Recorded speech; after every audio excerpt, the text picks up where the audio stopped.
मुख्यमंत्री बिहार में थे, कई परियोजनाओं का उन्होंने आधारशिला रखा, किसानों को वहां से पैकेज भी मिला, किसान सम्मान निधि इंस्टॉलमेंट। लेकिन इन सब के बीच आरजेडी का कहना है कि जब चुनाव बिहार में नजदीक है तो प्रधानमंत्री का जो लिंग्विस्टिक है वो जो है सो बिगड़ जाता है। उनको अगर बिहार को देना है तो डेवलपमेंट के लिए कह रहे हैं कि स्पेशल स्टेटस दीजिए। देखिए, सबसे पहले तो ये ये जो स्पेशल स्टेटस का इन लोग बार बार बात करें तो इनको थोड़ा पढ़ाई लिखाई भी कर लेना चाहिए कि स्पेशल स्टेटस क्या था और कब से स्पेशल स्टेटस को बंद कर दिया गया। ये जब उनको जानकारी मिल जाएगी तो उनको उनका जवाब खुद ही मिल जाएगा। बार बार एक ही तरह का प्रश्न पूछने से वो सिर्फ और सिर्फ बिहार की जनता को भ्रमित करने का काम करें। पर उनको हम बता देना चाहते हैं कि बिहार की जनता समझदार है और बिहार की जनता बहुत अवेयर हो गई है।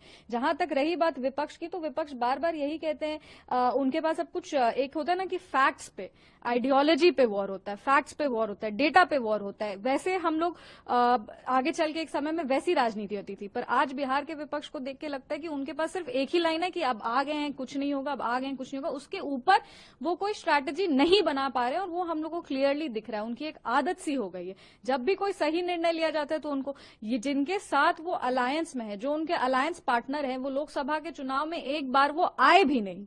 और लोकसभा चुनाव में हमने देखा कि हमारे यशस्वी प्रधानमंत्री लोकसभा चुनाव में भी आए, लोकसभा चुनाव के बाद भी वो आते जा रहे हैं और सिर्फ विधानसभा चुनाव नहीं, विधानसभा चुनाव के बाद भी वो आते रहेंगे और उसके पहले भी वो आए। लगातार वो बार बार आ करके बिहार को नए हर बार बजट में बिहार को कुछ ना कुछ वो देने का काम करते हैं। और हम यही मानते हैं कि बिहार के विकास के लिए ये बहुत महत्वपूर्ण है कि विपक्ष जो हो वो भी समझदार हो और वो सही सवाल और सही प्रश्न पूछे। तो विपक्ष को भी मेरा सुझाव है कि अब आप कोई एक नई स्ट्रैटेजी लीजिए, क्योंकि ये जो एक रटा रटाया लाइन आप लोग बार बार बोल रहे हैं, अब ये इससे हम लोग भी बोर हो गए। कुछ आप नया लेकर के आइए और कुछ आप नया बोलिए।